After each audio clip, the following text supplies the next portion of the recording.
So pink diamond cards. Very high rated, almost unattainable, and let's be honest, not very good. But what if I told you there was actually a card on the auction house that goes for less than 20k MT that is actually better than most of the pink diamond cards? In this video I'm going to be talking about a player that is a hidden pink diamond.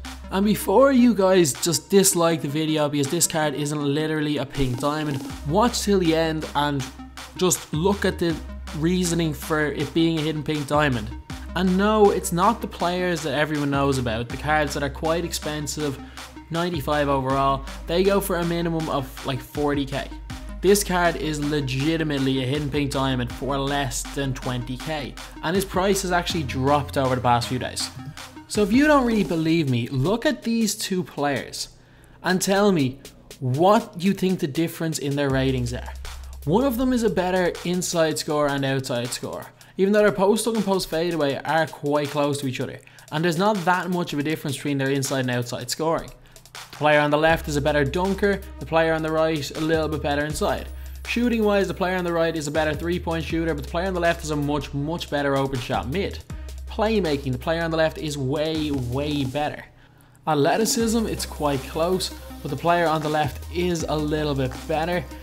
Rebounding, again, very close. They have the same rebounding overall. And defending, which is one of the most important things in my team, there's a massive difference. And the steal stat, which is probably the most important stat in my team, in my opinion, right now with the way the game is, the player on the left has actually got a 16 better steal. So guess who the player on the right is? The player with nearly 150 less stats, and those stats aren't even in more important areas. Both of these guys are power forwards. The player on the right, who's actually worse, is pink diamond Bob Pettit. But I know what you're thinking. You're thinking that this is just one sole example, but I'm actually going to show you Charles Barkley's stats when this card was first released into the game back in, I think it was either October or November, when people actually thought that this was the best card ever in my team. And do these stats look familiar? Because they should, because they are almost identical to the stats of player 1 who we compared with Bob Pettit, and that player is literally 20k MT. Dave the Busher is the best amethyst in the game stats wise, and actually has more total stats than the diamond 98 overall Hakeem Olajuwon. I know you might be arguing that he's 6'6", so that makes a difference, but so was Charles Barkley. By looking at his stats, you can see that he looks like he should be a 99 overall without doubt, and he is a 99 overall. But the one stat that actually makes him a 92 overall is intangibles. He only has 30 intangibles, which are pretty much, as far as I know, like top 5 lowest intangibles in the game. I think there's a couple with 25 and I think 30 is the next highest. So there's no point really just showing you guys the stats, but I'm just going to tell you this from using him. I've used the Busher a lot, and he actually starts for my main team. He starts over Diamond Pierce, he starts over Diamond Wes Unseld, but I do play him at the small forward position. The reason for that is that he's only 6'6", which is a little bit of a problem from a power forward. But he rebounds really well as a 6'6" small forward. He's just a little bit small, scoring inside and defending inside against big guys. But he actually, his free throw release is really nice. Like, it's really easy to green free throws with him. He shoots like 90% from the line for me. But at the small forward position, he's just so good. He's got a really nice release, easy to green. He's fast without the ball. He's not fast with the ball in his hands, but without the ball he runs really fast. But he attacks, gets to the basket so well. His post game is unbelievable. He's got some of the best post moves I've used in 2K, and it doesn't matter if they switch a power forward onto him, he can still take them inside.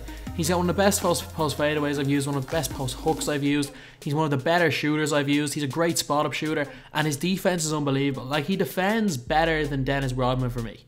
He locks down anyone from the 1 through 4. Can't really defend centers, but will lock people down.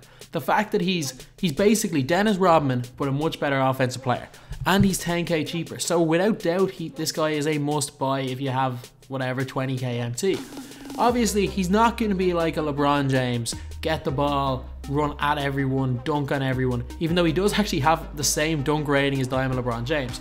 But really, he's got to be a glue guy. He's going to be a spot-up shooter. He's going to be your best defender.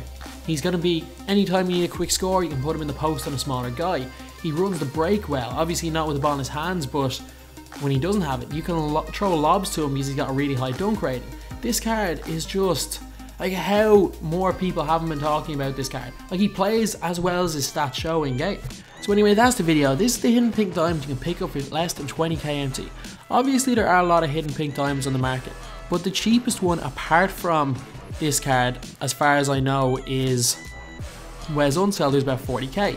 But you can pick up this card for less than 20k. Like, it's a no-brainer to pick up this card and at least try it out. If you don't like him, if this video does well, you can probably go and sell him for a profit if you buy him early. So anyway, that's the video. Thanks for watching. Please like, comment and subscribe.